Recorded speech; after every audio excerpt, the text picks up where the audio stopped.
Mais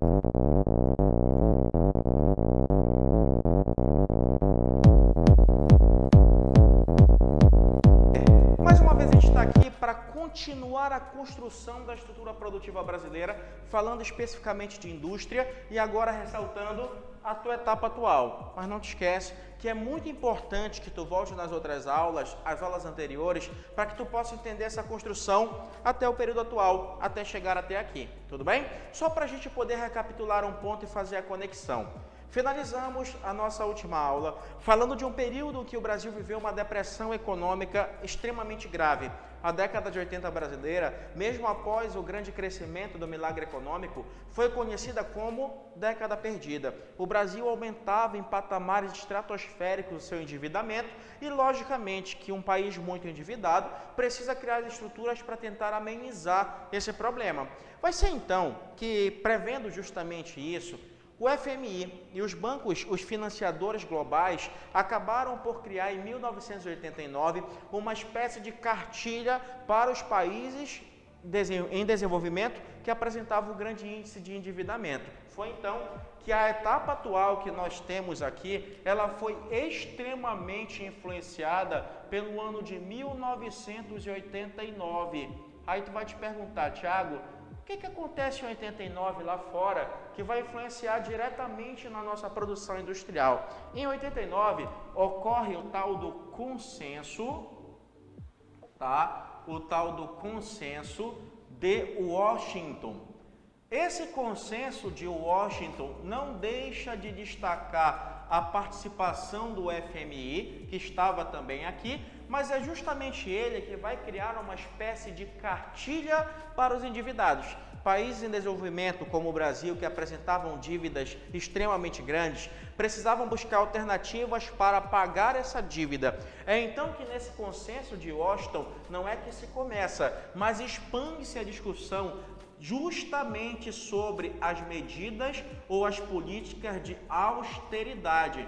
Mais uma vez ela volta a ser discutida. Políticas de austeridade aos endividados ou aos países que apresentam elevado índice de dívida. Então, a partir de agora, os países que têm muitas dívidas vão ter que passar a criar perspectivas para pagar suas dívidas. Como? Número 1, ajuste fiscal.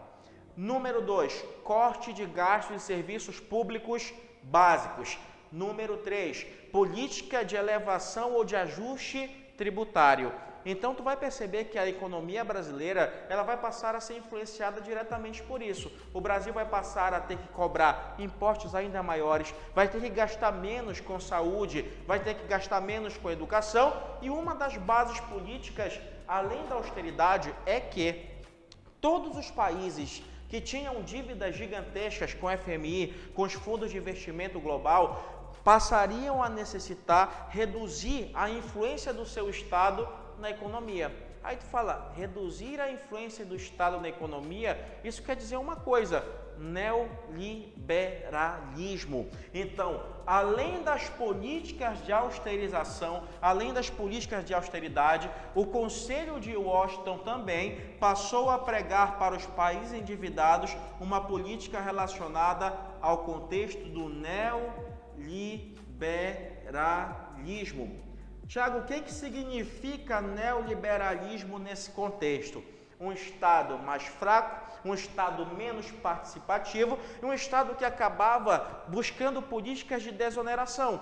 A ideia do Estado reduzir os seus gastos, a ideia do Estado desonerar a sua folha, um Estado cada vez menos participativo, cada vez menos efetivo. Então, o neoliberalismo significava para a gente uma redução da participação do Estado. Isso aqui não foi aplicado só ao Brasil.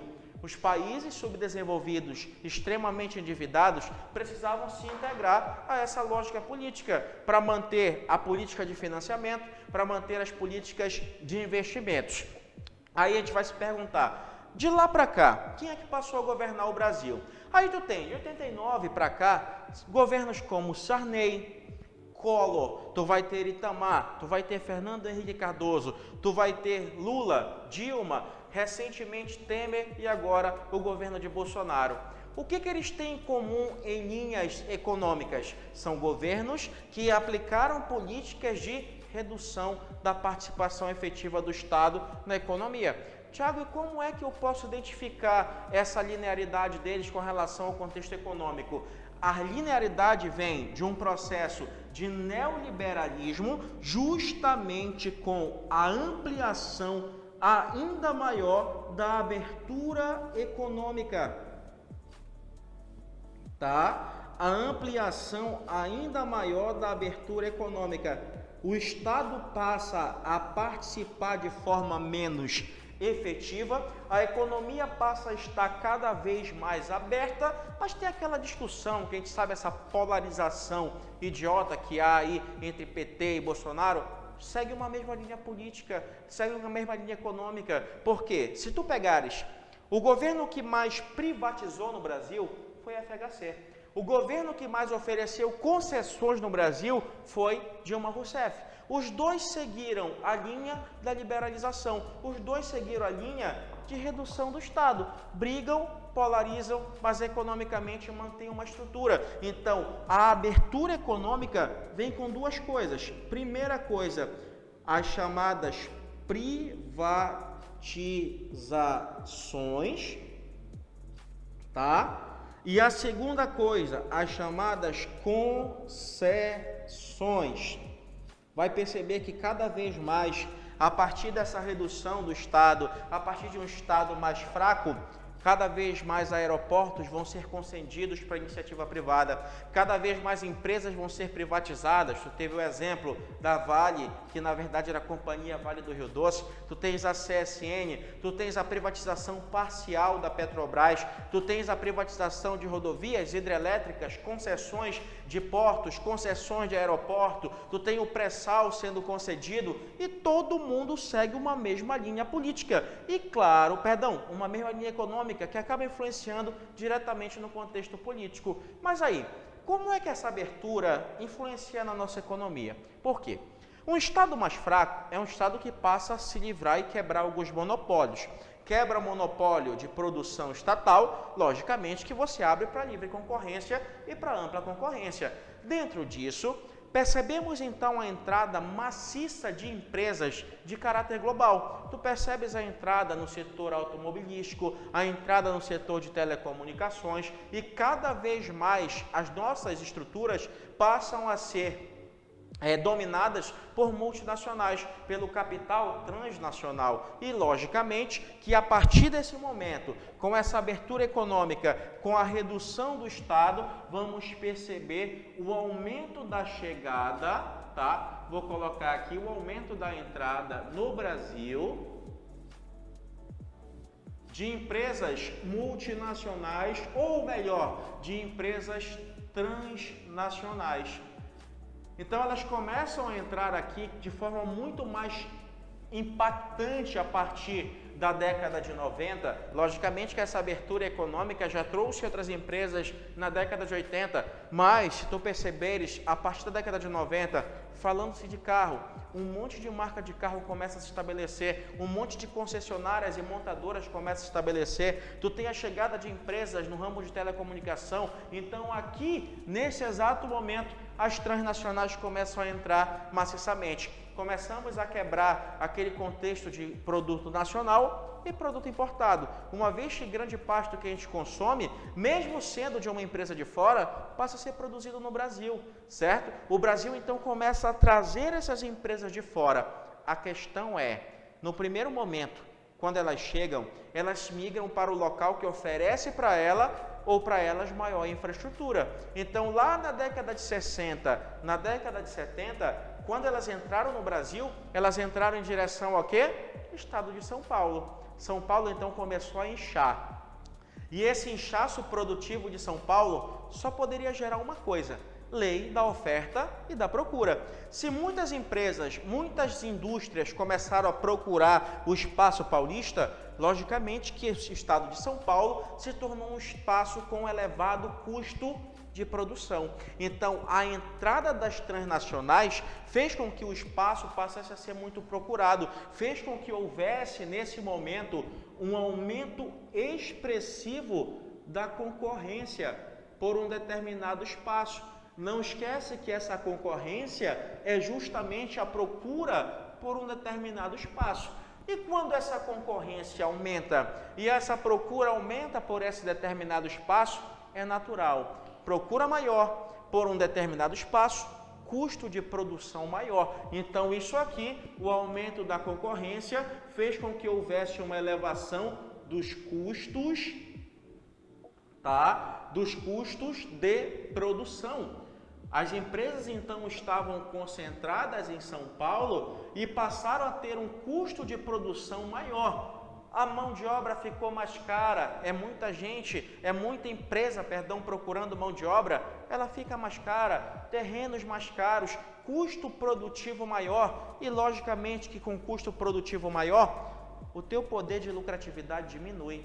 E as empresas, então, começaram a sofrer um efeito econômico já discutido em prova, chamado aqui, ó, olha o que eu vou colocar, chamado de deseconomia, tá? Deseconomia de escala. É só tu pensares assim, uma determinada empresa tem uma capacidade de lucrar, mas com a chegada de outras empresas, a tendência é que a concorrência, a competição aumente. Ela vai passar basicamente a pagar mais impostos, um espaço que fica saturado, a saturação do espaço trouxe a deseconomia de escala, que é justamente a perda da arrecadação em função do aumento dos custos de produção. Agora veja bem, se eu quero buscar melhores condições produtivas, se eu quero reduzir os custos de produção e se eu sei que o problema para o custo da produção ser alto é o fato da gente estar tudo concentrado no mesmo espaço, na década de 90 as coisas começam a mudar num patamar ainda mais latente. Uma vez que a concorrência aumenta, as empresas precisam buscar alternativas para reduzir os custos de produção. O que vai acontecer? Como, basicamente, o custo está relacionado à grande concentração produtiva, elas vão começar a buscar em outras áreas melhores condições de produção. Vai ser, então, que essa deseconomia de escala, ela vai gerar um processo de desindustrialização. Égua, Thiago, do nome, deixa eu ver aqui, ó. Desindustrialização. O que significa essa tal desindustrialização? Não te esquece que a indústria está concentrada em São Paulo. A indústria está extremamente concentrada num determinado eixo. A partir de agora, então, São Paulo vai perder a participação industrial, não vai deixar de ser o principal centro produtivo, mas vai perder a participação industrial, porque agora há um processo vigente de desconcentração, tá? Um processo vigente de desconcentração industrial. Aí o que ele pode perguntar em caso de prova? Por que as empresas estão se desconcentrando? Por que estão saindo de São Paulo, emigrando em direção a outras áreas? A resposta é simples. Elas buscam flexibilidade, elas buscam flexibilização. Mas aí vai te perguntar, flexibilização em quê? As chamadas vantagens locacionais. Então, olha lá, a busca por elas nada vai mais ser do que a busca pelas chamadas vantagens, tá? Vantagens produtivas. Em caso de prova, essa vantagem produtiva é um processo de flexibilização, tá? Então, elas vão buscar flexibilidade. Então, elas vão buscar flexibilização. Essa busca por flexibilização, ela entra em alguns contextos. A primeira delas, que tu sempre ouviu falar, mão de obra barata, mas pensa assim, é a flexibilização legislacional, tá? A flexibilização de leis ou legislacional no contexto laboral. Foi isso que a nossa prova do Enem trouxe. laboral é a mesma coisa que trabalho.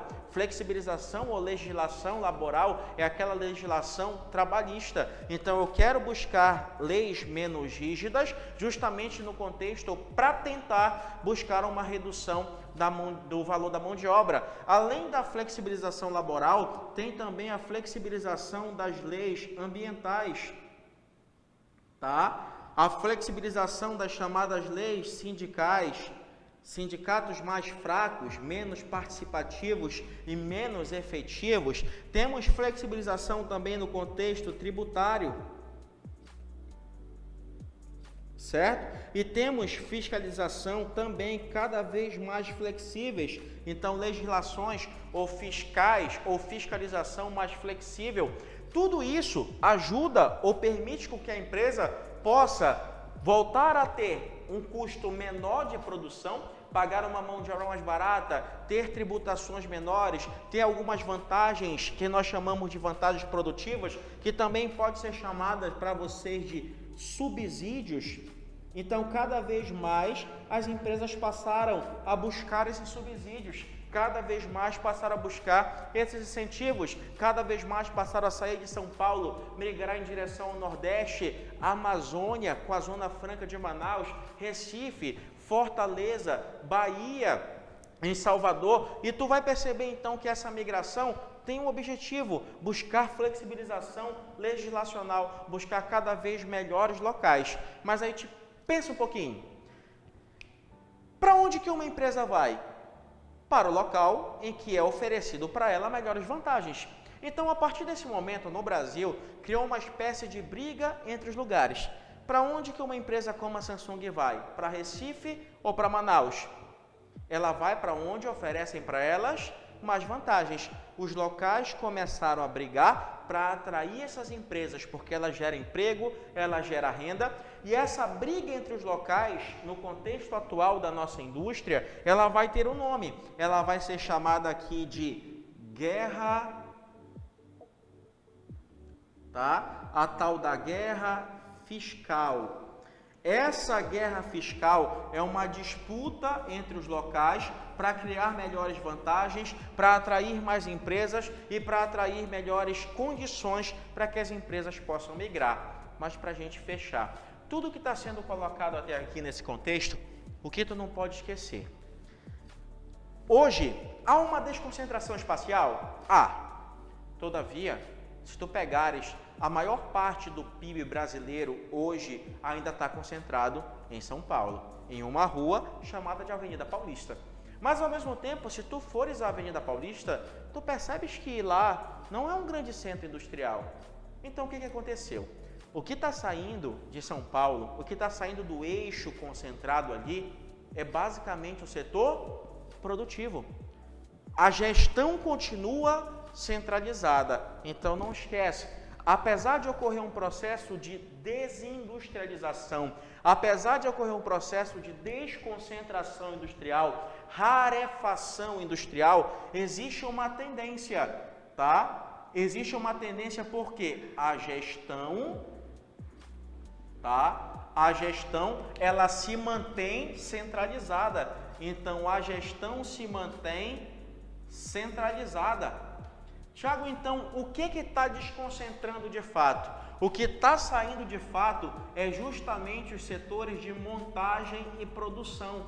Então, a gestão fica centralizada, mas a montagem entra num processo de desconcentração. Tudo bem? Como a gente já falou, eu só abreviei. Desconcentração. Então, é aquela história.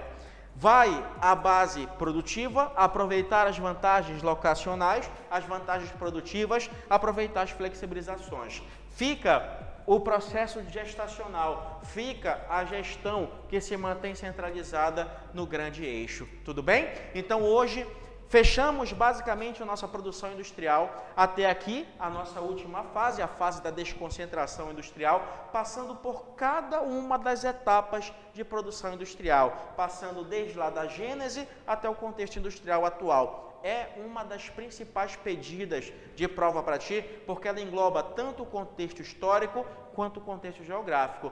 Qualquer coisa, Deixa as tuas dúvidas nos comentários.